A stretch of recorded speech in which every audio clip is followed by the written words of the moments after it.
Hello everyone, Assalamu Alaikum. This is me Alamin Khan and welcome to back my YouTube channel Kaitala. তো viewers কেমন আছেন সবাই, আশা করি ভালো আছেন। নতুন একটি ভিডিও নিয়ে আপনাদের মাঝে আমি আজকে উপস্থিত হয়েছি। আজকে দেখাবো কিভাবে আপনারা এই ধরনের এডিটিংগুলো আপনাদের মোবাইল থেকে খুব ইজিলিভাবে তৈরি করে নেবেন। তো ভিউয়ার্স আমি কথা বাড়াবো না, ভিডিওটি শুরু করার আগে আপনাদের কাছে আমার ছোট্ট একটি রিকোয়েস্ট, যারা এখন পর্যন্ত কাইতালা ইউটিউব চ্যানেলটি সাবস্ক্রাইব করে নিন, এখনই সাবস্ক্রাইব করে নিন, আপনার থাকা বেল আইকনটি প্রেস করে রাখুন এই ধরনের ভিডিও সবার আগে দেখার জন্য। তো আমরা সরাসরি চলে যাচ্ছি মোবাইল স্ক্রিনে।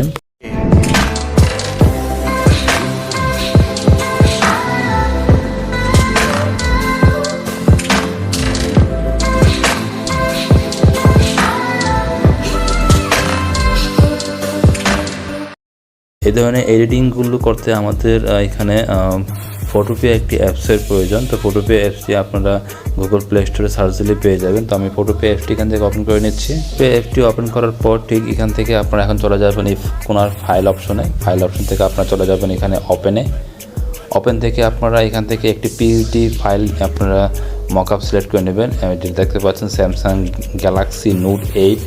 আমি এই স্যামসাং গ্যালাক্সি নোট 8 একটি পিএসডি আপনার মকআপ দিয়ে আজকের আমি এডিটিংটা করে দেখাবো।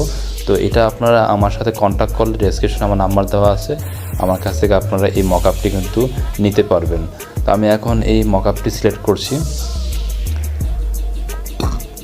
করার পর দেখতে পাচ্ছি মকআপটি কিন্তু আমার এখানে কিন্তু অ্যাড হয়ে গেছে। দেন আমরা এখন কী করবো, এখান থেকে লেয়ার অপশনে ক্লিক করব।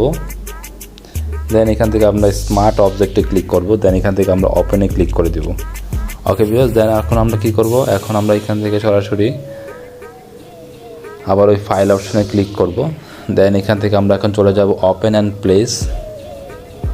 ওপেন অ্যান্ড প্লেস থেকে আমরা এখান থেকে চলে যাব গ্যালারি।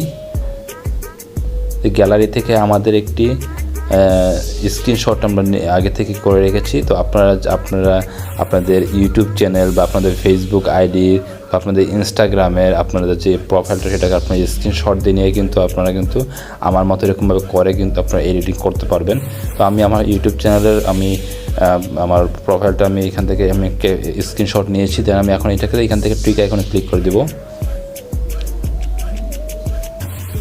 ক্লিক করার পর দেখতে পাচ্ছেন আমার স্ক্রিনশটটি কিন্তু এখানে কিন্তু অ্যাড হয়ে গেছে। তো আমরা এখন কী করব, এটাকে এখান থেকে আমরা এডিটে ক্লিক করব।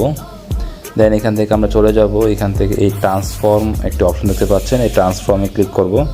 দেন এখান থেকে আমরা রোটেট 90 ডিগ্রি এটাকে আমরা ক্লিক করব।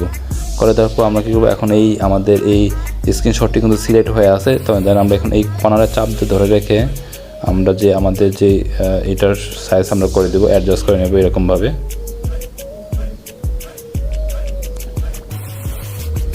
ওকে ভিউয়ার্স, তো অ্যাডজাস্ট করে নেওয়ার পর এখন কী করবো, আমরা এখান থেকে এই অপশনটির মধ্যে ক্লিক করব।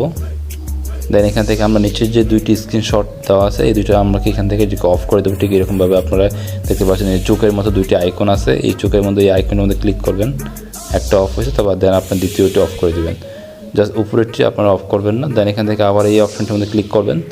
করে দেওয়ার পর এখন আমরা কী করবো, এখান থেকে ফাইলে ক্লিক করব। দেন এখান থেকে আমরা সেভ স্মার্ট অবজেক্টে ক্লিক করব। ওকে ভিউয়ার্স, করে দেওয়ার পর এখন আমরা কী করবো, এখানে আমরা দেখতে পাচ্ছেন যে স্যামসাং যে লেখাটি আছে স্যামসাং আমরা ক্লিক করে দেবো।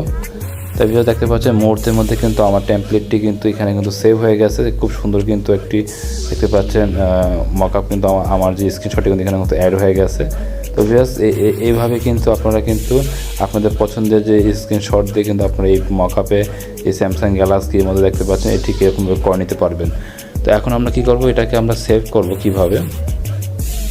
তো সেভ করার জন্য আমরা এখান থেকে ফাইলে ক্লিক করব। দেন এখান থেকে আমরা এক্সপোর্ট অ্যাসে ক্লিক করব। দেন এখান থেকে আমরা জেপিজিতে ক্লিক করব। দেন আমরা এখান থেকে কোয়ালিটিটা একটু বাড়িয়ে দিব। দেন এখান থেকে আমরা সেভে ক্লিক করব। দেন আমরা আবারও জেপিজিতে ক্লিক করব। তাহলে কিন্তু আমাদের কিন্তু এই ফাইলটি কিন্তু ডাউনলোড হয়ে গেছে কিন্তু গ্যালারির মধ্যে। তো এখন দেখতে পাচ্ছেন খুব সুন্দর কিন্তু একটু কিন্তু মকআপ পিএসডি কিন্তু তৈরি হয়ে গেছে। কিন্তু আমার স্ক্রিনশটটিতে আমি এটি করে নিয়েছি। তো ভিউয়ার্স এইভাবে কিন্তু আপনারা এই ধরনের এডিটিংগুলো কিন্তু আপনারা এই মকআপ পিএসডিটা ইউজ করে কিন্তু আপনারা তৈরি করে নিতে পারবেন আপনার পছন্দের ফেসবুক আইডি বা ইনস্টাগ্রাম বা ইউটিউব চ্যানেলের স্ক্রিনশট নিয়ে। তো ভিউয়ার্স ভিডিওটি যদি ভালো লাগে থাকে অবশ্যই একটি লাইক, কমেন্ট এবং শেয়ার করবেন। আর ভিডিও যদি বুঝতে কোনো প্রকার সমস্যা হয়ে থাকে অবশ্যই কমেন্ট বক্সে মেসেজ জানাবেন। তো দেখা হবে পরবর্তীতে নতুন কোনো ভিডিও নিয়ে। সেই পর্যন্ত সবাই ভালো থাকবেন, সুস্থ থাকবেন এবং নিরাপদে থাকবেন। আল্লাহ হাফেজ।